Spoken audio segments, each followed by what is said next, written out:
As our plane landed on the tiny runway, lush greenery, locals tending their fields, and a border of steep mountains surrounded us. Airport workers wheeled the wobbly stairs to the plane. As I exited onto the tarmac, I knew this would be an adventure. Welcome to Lombok, Indonesia. Located just east of Bali, this lush tropical island is home to around 3 million people. The majority of the predominantly Muslim population makes their living through farming and tourism. Kunci villas proved a perfect oasis for relaxation. Lush greenery and flowers were everywhere that I looked, and a simple path led to the infinity pool, the edge of which snuggled right up to the beach. The beach was virtually empty my entire trip. That's what makes Lombok such a gem. It's one of the most untouched places I've ever visited. Though many visitors have taken the same path, I felt like I was one of the first to explore what the island had to offer. After a day of beach and spa, I was ready for some adventure. So we booked a trip to see a waterfall at the base of Mount Rinjani, the still active volcano that formed the island. The dirt roads were a flurry of activity with many motorcycles zooming by. Locals in small, simple shelters, cows, goats, and dogs lined the narrow roads as we made our way through the island. Our driver expertly avoided the other vehicles, as well as many small carts pulled by horses, which he referred to as the Lombok Mercedes.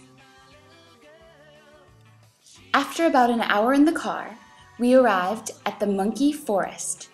We made a brief stop at the side of the road over a beautiful lookout where an entire group of local gray monkeys greeted us. The monkeys were quick to approach, with their eyes focused on the bags of peanuts our driver provided. They turned out to be quite well-mannered and happily took the peanuts from our hands, though an aggressive male managed to run away with an entire bag.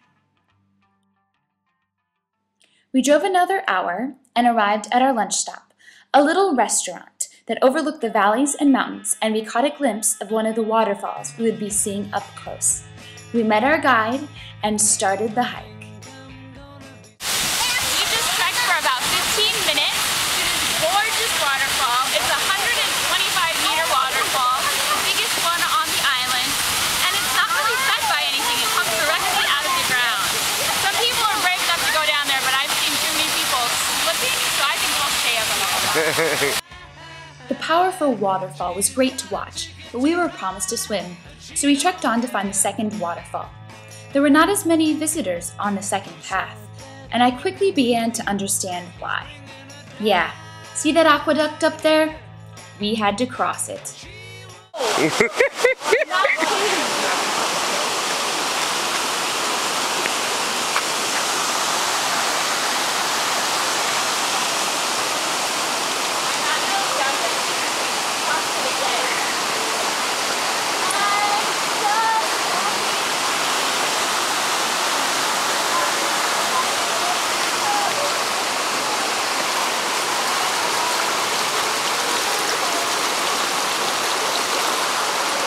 You're doing great, baby.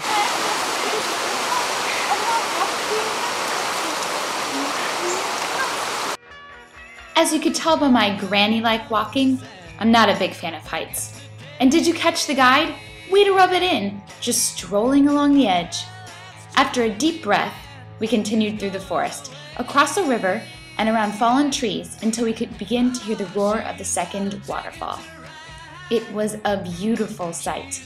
We took a refreshing dip in the fresh water, where despite wearing my tennis shoes, I managed to slip and take a ride down the river in the strong current. Nonetheless, it was an amazing experience.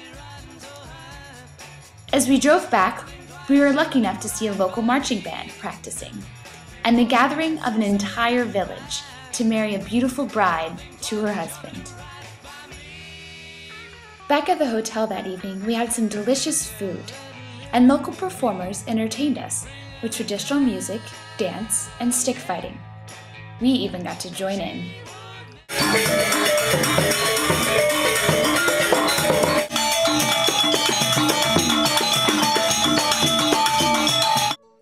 The next morning, we booked a snorkeling trip to the Gili Islands on a fast boat.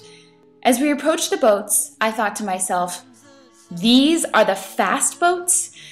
Uh-oh, I'm gonna need a co-host. Introducing my husband, Adam. So we are about to go to the Gili Islands. Right now we're still in Lombok, and this is our boat being moved out to shore. The middle of it is about, 3 feet across. I'm really glad that I took some motion sickness medicine. Aww. There it goes. Sarah's thinking, what has she gotten me into? Okay, we are just leaving Lombok Island in Indonesia. We're on our way to the Gili Islands, and as you can see, we have nice smooth sailing, and we're on an outrigger, and there's not a lot of room, but some of us are doing better than others. We're gonna go snorkeling. I think it's gonna be an awesome trip. I hear there were some lovely views in the hour-long journey to the Gili Islands. Unfortunately, I was too busy trying not to toss my cookies to notice, but the journey proved worth it. While snorkeling, we saw a large variety of fish, blue coral, and a sea turtle having a snack on the ocean floor. We stopped on one of the islands for lunch, and we were able to choose a fish that was caught that morning. The freshly grilled barracuda was delicious, and we ate every last bite. As the sun set on my time in Lombok, I reflected on the great adventures, interactions, cuisine, and new sights that the island had shown me. Whether you're looking to relax or explore, this island has it all. You can even do an overnight hike up to and around the volcano crater. Lombok may be a small island, but its kind people, beauty on land and in the water, add up to create some big memories. Slowly